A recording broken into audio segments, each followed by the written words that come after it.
Somebody's gonna have to go by and start going through his things. Okay, The service is next week. I see. So you'll be coming, right?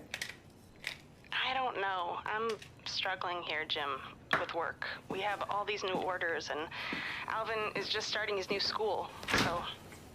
Caitlin, he was Dad's only brother. Yeah, and I didn't know him. Neither did you. I can't. Sorry. The whole thing is freaking me out, to be honest. I mean, why are they saying it has to be a closed casket? Did they ever say what happened? You near a church or something?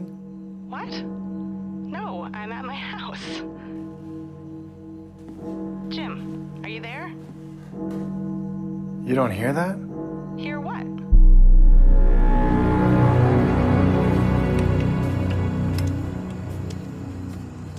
Hello?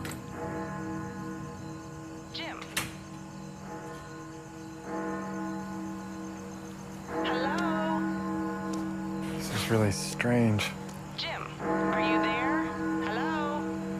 Yeah, I'm here.